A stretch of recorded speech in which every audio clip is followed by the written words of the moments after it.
오늘 제가 간단하게 사랑의 기도를 시작하자라는 제목으로 우리 말씀 나누도록 하겠습니다. 여러분, 좋아하는 것이랑 사랑하는 것의 차이가 무엇일까요? 한번 생각해 본 적 있으세요? 저도 잘 그 미묘한 차이를 몰랐는데 한 저자가 이렇게 좋아하는 것, 사랑하는 것을 이렇게 잘 표현했는데 한번 들어보세요.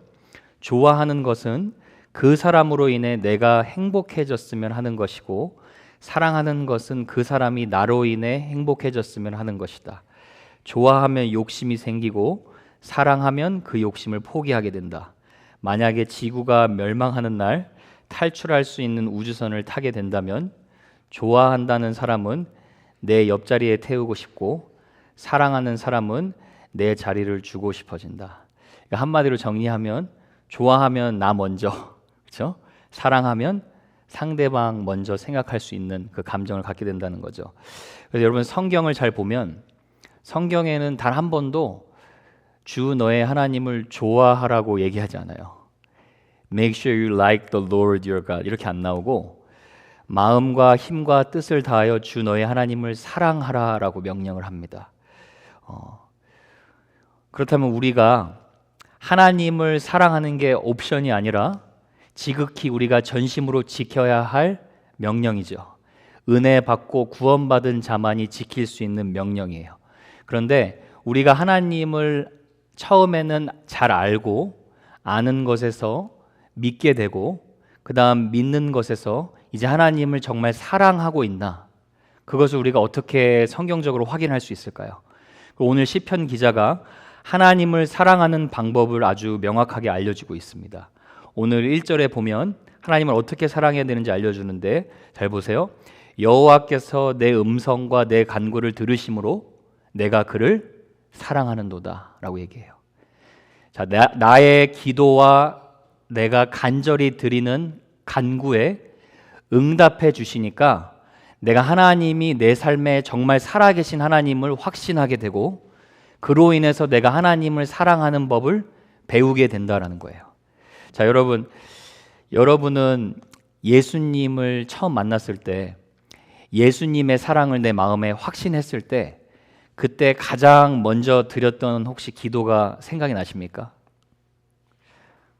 제가 예수님을 인격적으로 만나고 예수님이 나 같은 죄인을 위해 십자가에서 돌아가신 그 사랑이 너무나 커서 제가 처음 드렸던 기도가 있는데, 그 기도가 뭐냐면, 참 그때 기특한 기도를 드렸던 것 같아요. 하나님, 제가 뭐 자랑할 건 없는데 하나님 사랑하는 거는 이 세상에서 누구보다도 뒤처지지 않도록 은혜를 베풀어 주세요. 이렇게 기도를 했어요. 지금 그때를 돌아보면 이런 생각이 듭니다. 모든 첫사랑이 순수한 것 같아요. 내가 하나님을 사랑하게 해달라고 기도했던 그 기도의 시절이 있었구나. 근데 지금 기도 제목들을 제가 보면 왜 이렇게 기도 제목이 많이 변질됐나 싶을 때가 많이 있어요. 우리가 여러분, 하나님께 기도하는 것 중에 가장 중요한 게 뭐냐면, 우리가 그 기도를 통해 하나님 사랑하는 법을 배우는 거죠. 여러분, 한번 생각해 보세요. 오랫동안 사람들이 보통 그런 얘기를 해요. 오랫동안 사랑하는 사람끼리는 그냥 얼굴만 봐도 다 척하면 척 다 안다라고 얘기해요. 저는 그거 제 와이프랑 해봤는데 전혀 공감을 못합니다. 제 와이프랑 이렇게 보면서 이렇게 하는데 서로 사랑하는 걸 아는 게 아니라 그냥 오랫동안 쳐다보고만 있으면 답답하고 오히려 싸움이 나요. 근데 제가 사랑하는 사람과 여러분 침묵하면서 산다고 한번 생각해 보세요. 얼마나 답답하겠어요. 때로는 별로 처음 봤는데 감정이 없더라도, 이 사람 잘 모르더라도 이 사람과 대화하다 보면 이 사람 너무 괜찮은 사람이다 하고 없던 감정까지 이렇게 생기는 경우가 많이 있죠. 그렇죠? 오늘 말씀 배경이 뭐냐면, 시편 기자가 과거의 위기 가운데서 자신을 건져주신 하나님을 찬양하고 감사하는 기도의 내용이에요. 근데 여기서 가장 중요한 핵심은 뭐냐면, 기도를 통해서 이 시인이 하나님이 자신의 삶에 살아계신 하나님이라는 것을 직접 체험했다라는 거예요. 개인적인 체험이 있었다라는 거예요. 그래서 오늘 쉽게 1절을 다시 제가 풀어서 말하면 이런 말씀이에요. 제가 기도하는 걸 하나님이 응답해 주셨습니다. 그래서 저는 그분을 사랑할 수밖에 없어요. 이렇게 1절을 풀 수 있어요. 제가 오늘 말씀을 통해서 여러분에게 사랑의 기도를 할 수 있는 2가지 도전을 드리려고 합니다. 오늘 이 두 짧은 말씀이지만 이 말씀 구절에 여러분의 기도가 하나님을 사랑하는 깊은 교제의 기도가 될 수 있기를 주님의 이름으로 축복합니다. 자, 첫 번째는 여러분, 이 시편 기자는요, 소리 내어서 부르짖어 기도했다라는 거예요. 자, 부르짖어 기도했다라는 걸 꼭 여러분 악발이 지르면서 기도했다고 생각하지 마시고 소리를 내어서 기도했다라는 거예요. 자, 여러분 1절을 다시 잘 보세요. 여호와께서 뭐라고 나와요? 내 음성과 내 간구를 들으셨다라고 얘기해요. 자, 하나님께서 내 생각을 알고 계신다라고 얘기하잖아요. 하나님께서 내 묵상을 귀하게 여기셨다라고 얘기하잖아요. 하나님께서 내 음성과 나의 간절한 기도 소리를 분명히 어떻게 했다고요? 들으셨다라는 거예요. 여러분, 위기의 순간에 불이 났는데 불이야 하고 묵상하는 사람은 아무도 없을 거예요. 그렇죠? 물론 우리가 기도할 때는 조용히 기도할 수 있을 때가 있어요. 우리 하나님께 기도할 때 감사 기도를 묵상으로 드릴 수가 있어요. 그런데 때로는 우리 삶에 소리 내어서 기도해야만 하나님을 체험하게 하시는 하나님의 계획이 있다라는 거예요. 그래서 우리가 이걸 통해 보게 되죠. 절대로 하나님은 우리를 절대적으로 사랑하시기 때문에 우리의 기도의 방법에 따라 응답을 안 하시고 하시는 분이 아니라는 거 여러분 분명히 알고 있죠. 그런데 우리 삶에 하나님께서 하나님의 뜻을 여러분의 삶에 이루어 주실 때 내가 도저히 할 수 없는 일을 가지고 하나님 앞에 나아와야 할 때 하나님은 그것에 반드시 응답해 주시는데 조용한 묵상 기도가 아니라 때로는 내가 부르짖는 기도를 통해서 일하신다라는 거예요. 여러분, 제가 예레미야 29장의 말씀을 가지고 한번 예를 들어볼게요. 예레미야 29장 11절 한번 큰 목소리로 같이 제대로 읽어보겠습니다. 시작. 여호와의 말씀이니라 너희를 향한 나의 생각을 내가 아나니 평안이요 재앙이 아니니라 너희에게 미래와 희망을 주는 것이니라. 아멘이십니까 여러분? 근데 여러분, 이 구절이요, 크리스찬이 가장 좋아하는 말씀 중에 하나고 또 크리스찬이 가장 misunderstand, 오해하는 말씀 구절 중에 하나예요. 왜냐하면 미래, 희망, 힘들게 사는 저와 여러분이 미래의 희망 이러는 소리를 들으면 기분이 좋잖아요. 그래서 보통 이걸 어떻게 이해하냐면 미래의 희망을 생각하면 내가 원하는 바대로 일이 다 잘 풀릴 것이다 이렇게 생각하는 경우가 많아요. 근데 여러분, 이 말씀이 주어진 배경을 좀 알아야 돼요. 이 말씀은 언제 주어졌냐면 지금 이스라엘 백성들이 하나님의 말씀을 불순종해가지고 하나님이 바벨론이라는 이방 나라를 막대기로 들으셔서 이스라엘 백성을 포로로 보내셨어요. 그 포로 생활을 70년이나 할 것이다 라고 예레미야 선지자를 통해 이미 말씀을 해주셨고 그 포로 생활 중에 동시에 이 말씀을 주신 거예요. 내가 너희에게 생각하는 나의 계획은 재앙이 결코 아니라 미래와 희망이다라고 얘기한 거예요. 자, 근데 여러분 한번 생각해 보세요. 포로 생활을 하고 있는데 이방인의 포로 생활을 하고 있는데 어떻게 지금 이 포로 생활하는 게 미래고 희망이라고 얘기할 수 있을까요?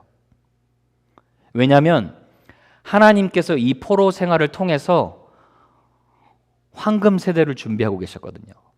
무슨 세대냐면 거룩한 하나님이 하나님 되심을 알고 하나님이 보시기에 좋지 않은 모든 불순물을 제거하게 하시고 뉴 홀리 제너레이션을 하나님이 준비하고 계셨어요. 그래서 이 바벨론 생활 가운데 여러분이 잘 아는 기도의 청년 누구죠? 다니엘. 그리고 하나님의 생기가 다시 내 백성을 살릴 것이다 라고 예언한 에스겔. 다니엘과 세 친구, 이렇게 고난의 바벨론이라는 용광로를 거치게 해서 하나님을 다시 온전히 예배하는 거룩한 세대가 세워질 것이다 라고 약속하신 거예요. 근데 여러분, 그 계획을 무엇을 통해 이루시나 잘 보세요. 자, 희망을 분명히 준다고 약속하시는데 12절 뭐라고 나오죠? 너희가 내게 뭐라고요? 부르짖으면, 내게 와서 기도하면, 그냥 소극적인 생각하는 기도가 아니라요, 하나님께 찾아와서 간절히 부르짖는 적극적인 기도를 통해서 기도하면 하나님이 우리의 기도를 어떻게 한다고요? 들어주신다라는 거예요. 그리고 너희가 온 마음으로 나를 구하면 찾을 것이고 만날 것이다 라고 얘기해요. 그러니까 우리가 때로는 여러분 하나님 앞에 간절히 부르짖는 기도를 통해서 하나님을 만날 수가 있다는 거예요. 오늘 시편 기자가 그것을 얘기하는 거예요. 내가 하나님께 부르짖어 간구했더니 하나님을, 살아계신 하나님을 만났고 하나님이 나에게 응답하셨고 내가 그래서 하나님을 사랑합니다라고 고백할 수밖에 없었습니다. 이렇게 고백하는 거예요. 자, 여러분 최근에 여러분이 이 사랑 고백을 드렸던 적이 언제인가 한번 생각해 보세요. 한번 잘 생각해 보세요. 아니면 내가 드린 적이 한 번도 없었나? 한번 기도하면서 여러분, 하나님 내가 당신을 사랑합니다. 당신이 내 삶에 선하신 모든 응답을 저에게 보여주셨어요. 언제 이걸 내가 고백했나 한번 생각해 보세요. 고백이 한 적이 생각이 안 난다. 그럼 오늘 하나님이 말씀하시는 거예요. 부르짖고 간절히 기도해서 하나님이 응답해 주시는 거 경험하고 하나님을 사랑할 수 있는 그런 고백을 여러분이 경험할 수 있는 그 은혜가 오늘 여러분에게 임하기를 축복합니다. 두 번째는 제가 시간상 간결하게 말씀드릴게요. 부르짖어 소리내어 기도해야 할 때가 있고, 두 번째는 응답 받았으니까 더 기도하라는 거예요.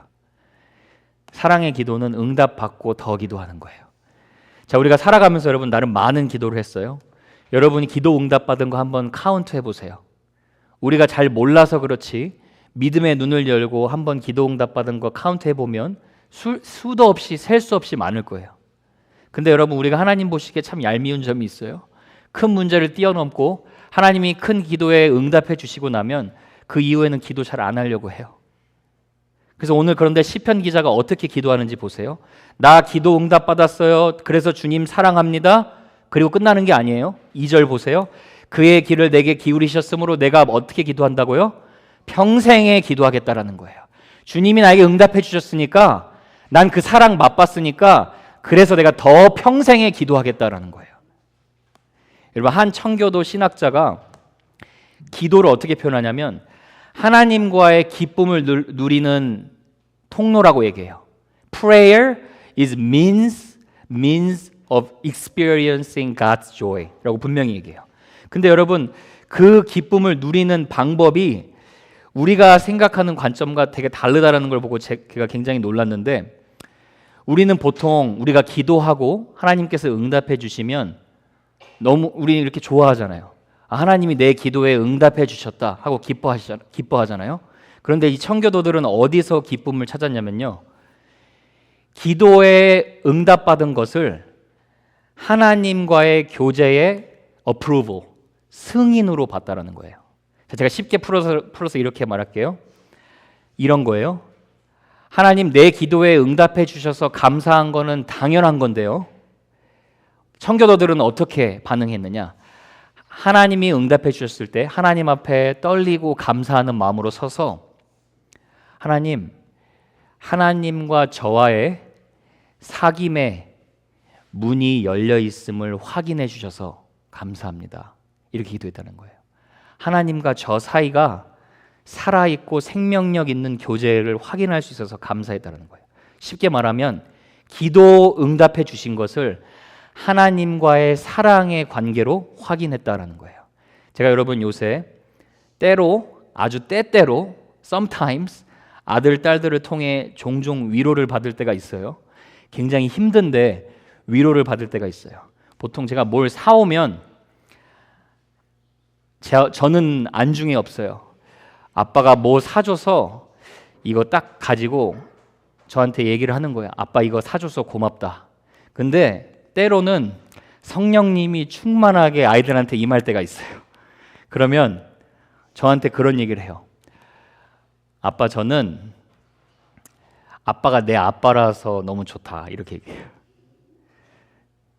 그날은 그럼 제가 나라라 20번 해주는 거예요. 파이벨로 가는 거예요. 아빠가 그냥 내 아빠라서 너무 좋대요. 여러분, 저 같은 인간 아빠도 이렇게 기뻐하는데 저와 여러분이 하나님 아버지께 그렇게 말한다고 한번 생각해 보세요.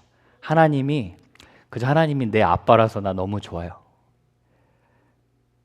하나님 제 기도 소리를 듣고 있는 것 자체로 저는 하나님께 평생 기도할 거예요. 여러분, 하나님은요, 우리 기도 소리를 들으시는 것을 기뻐하시는 분임을 믿습니다. 왜요? 히브리서 5장 8절에 7절에 보면 예수님이 육체로 계실 때에, 이 땅에 계실 때에 예수님이 하나님 앞에서 능히 죽음에서 구원하실 하나님 아버지 앞에서 심한 통곡과 눈물과 간구로 기도 소원을 올려드렸다 그래요. 그리고 그 기도한 그대로 경건하게 사심으로 말미암아 예수님의 기도가 하나님의 들으심을 얻었다라고 얘기해요. 하나님 들으셨다라는 거예요. 여러분 잘 보세요. 죄인의 기도는 하나님이 들으실 수가 없어요. 그래서 성경에 보면 의인의 기도가 역사하는 힘이 강하다라고 얘기해요. 예수님 안에서 우리가 하나님 앞에 드리는 기도는 주님을 의지해서 드리는 어떤 기도든 하나님께서 들으시기를 기뻐하시고 어떤 기도도 하나님의 뜻대로 응답해 주신다는 것을 여러분 믿으실 수 있기를 축복합니다. 그래서 저와 여러분의 인생은 사실 기도 응답으로 빚어진 걸작품과 같은 인생이에요. 여러분, 그래서 마지막으로 제가 정리하고 말씀드릴게요. 기도 없는 신앙생활은 존재하지 않아요. 기도하고 부르짖을 때 하나님이 나의 삶에 응답해 주시고 내가 하나님과 살아있는 교제함을 느끼게 됩니다. 기도할 때 우리가 하나님을 붙드는 것 같은데 기도할 때 하나님이 내 인생 붙드시고 계시는구나를 확인하는 시간이에요. 그래서 오늘 여러분이 마음에 어떠한 감동을 주시는 기도 제목 가지고 하나님만이 해결해 주실 수 있는 문제들이 있으면 그 문제 가지고 여러분의 아버지 되신 하나님 앞에 나아갈 때 여러분이 이 사랑의 기도, 평생 지속되는 이 사랑의 사귐이 오늘 여러분의 삶에 충만하게 다시 한번 회복될 수 있는 은혜가 임하기를 주님의 이름으로 축복합니다. 우리 기도하고 이제 여러분 각자 기도하는 시간 갖도록 하겠습니다.